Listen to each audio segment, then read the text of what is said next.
Hi, a very good day to you. Well, I believe each one of us, we are very curious to know how best we can manage our time. This particular section, video section on time management, is dedicated to students mostly. Students of any grade possibly could draw some lessons from this or draw some points from this and effectively use them in their studies. You might all be wondering, what exactly is time management in studies, or why is time management important in studies? Well, starting from your preparations for your lessons, preparations for your exams, writing your exams, and finishing your exam on time, all these things have got something to do with time management in one way or the other. You might be amazed, what if I am able to really do time management in an effective manner? How could the results be? The results could be promising, encouraging, and most of all, very inspiring, sometimes motivating. You know, there is nothing which can sustain you in your studies than the motivation, the passion. Well, the first and the foremost thing is, don't try to do anything for which you don't have a passion. So in one way or the other, you've got to really develop a passion for the subjects that you're trying to study. The most effective way is to choose the subjects which you love to study.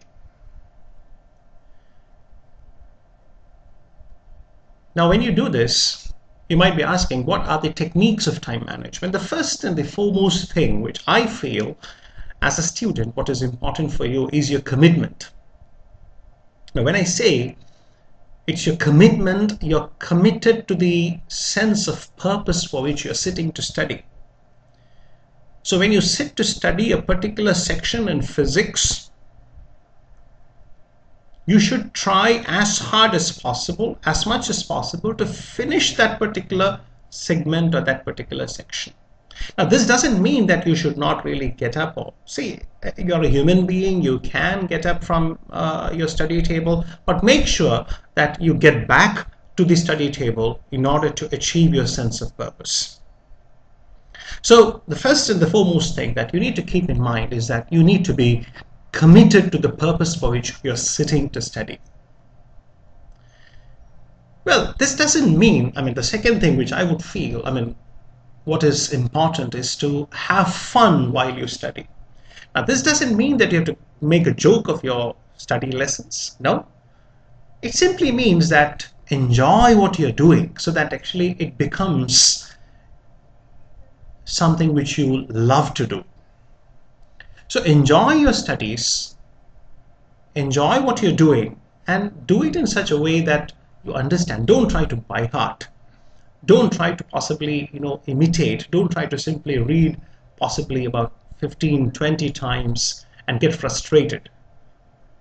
Try to make learning a fun-filled activity. You can use shortcuts, you can use acronyms, you can use a wide variety of techniques. We will cover that on a different section of our video. Well, the third most important thing that you need to do in time management is that you need to put your tasks to a particular time schedule. Time your tasks. So for example, if you're sitting to study business, or if you're sitting to study chemistry, or if you're sitting to study biology, try to take a particular section of the syllabus, break it down into topics, subtopics.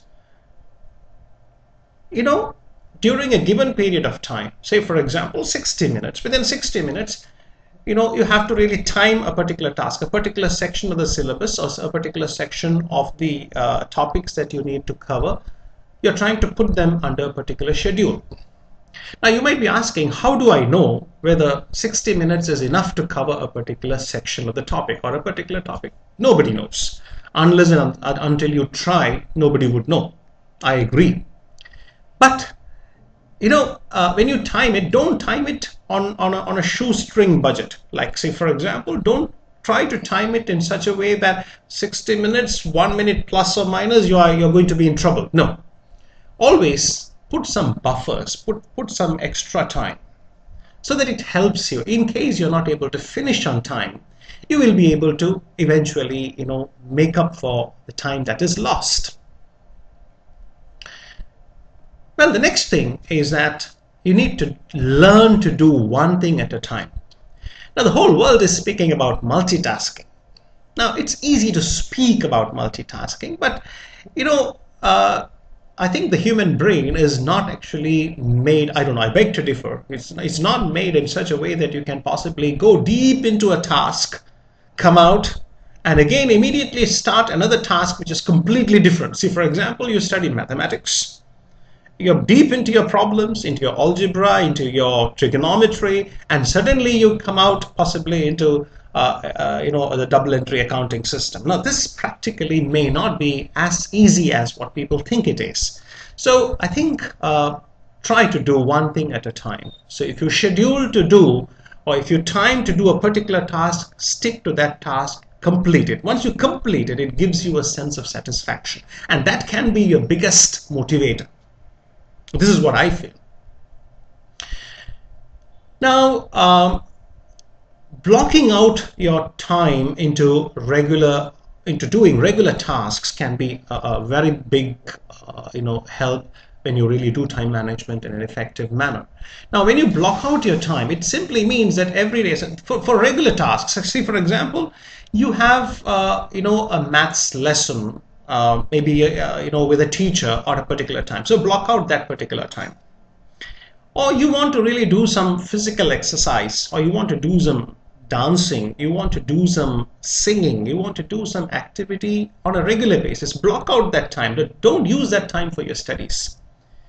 Now, what will happen is when you use that time for your studies, the satisfaction or the happiness which comes to you, the break which comes to you, in the form of that particular physical or mental activity, can possibly affect you adversely. Now, the next technique is trying to do first things first. Now, when I say first things first, it simply means, like, you might be wondering, how do I know what is more important? Well, to a large extent, your deadlines can be the guide for this. For example, you're having a maths exam tomorrow, so work on maths today. You're having possibly your social studies only day after tomorrow, so work on social studies actually maybe a couple of hours later, or maybe even tomorrow. You also need to be looking at the difference between effectiveness and efficiency here. Being effective means trying to get the desired results.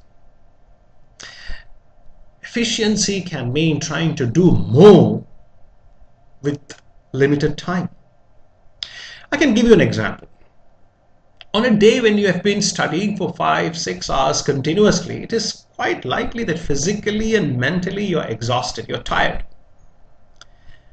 On such a day, the efficiency part of your brain tells continue learning, whereas the effectiveness part of your brain tells you take a break and go forward after the break so that you might be able to achieve better results.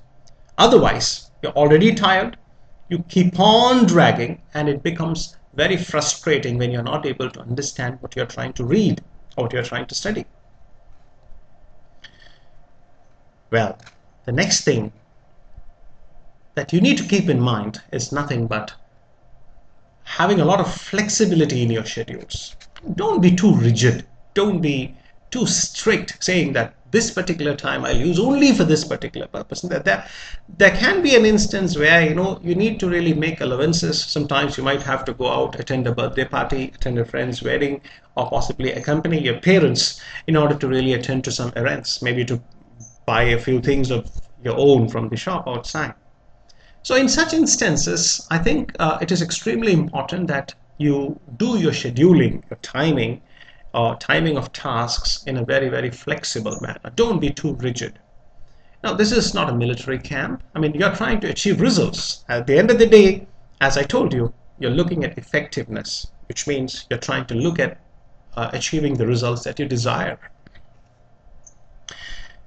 Well, in addition to other things, I would just refer to two more points. One is actually a feeling that I have always felt. Students, when they get frustrated that they are not able to finish their studies within a stipulated period of time, they tend to get emotional, they tend to start crying, they tend to get upset, and this particular state of mind will make things worse, because nothing more can get into the brain once this particular scenario sets in.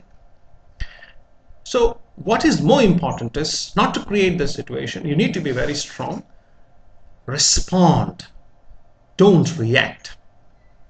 See, when there is a situation where you're not able to finish a particular task within the scheduled time, take corrective measures. You can always rework your schedule instead of getting upset and getting frustrated over not being able to complete your schedule on time.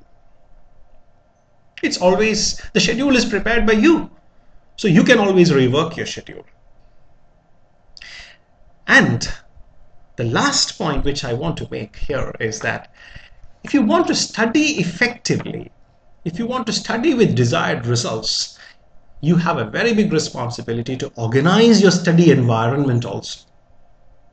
Now, the biggest question is, how do you do it? Now, there is no hard and fast rule as to how you have got to organize your study environment. I can give you a few tips. One example is actually having a particular place to study. Rather than carrying your books onto the dining table, later on to the sofa, later on to your bed, you lie upside down and read, you read possibly lying down sideways. Now, these things are not habits of effective learners. I think what you need to do here is, you need to have a specific organized place of study. Try to be creative. There is no hard and fast rule. What is important is you get the concepts, you get the underlying concepts, so that you can comprehend the knowledge, you can apply the knowledge, you can analyze based on the knowledge that you achieve. And this is effective learning. Try to use reminders. Reminders doesn't have to be always on your phone, on your watch, on your alarm clock. Keep a reminder, something more physical. For example, every day at 6 o'clock you want to really do your jogging. Instead of keeping an alarm on your clock or maybe on your watch saying that actually, yes, 6 o'clock is my jogging time, why don't you try keeping the shoes itself in a physical place, in a physically visible place, so that you suddenly get reminded of jogging and its importance. Try to be creative. Again, it's your house, your study area, so you're not going to show this to anyone, and what matters is how it impacts you. Now, I think I would be making an exception if I don't refer to social media groups. Like, you have Facebook, you have WhatsApp, you have Viber groups, and a whole lot of social media applications which possibly, I would say, you as students possibly use effectively, sometimes misuse, sometimes overuse. I would suggest that you create a study buddy group on your WhatsApp. Share common problems, how to solve a problem, how to address a particular issue in chemistry. How do you manage your time? Even, for example, some tips on time management could be shared on your WhatsApp group.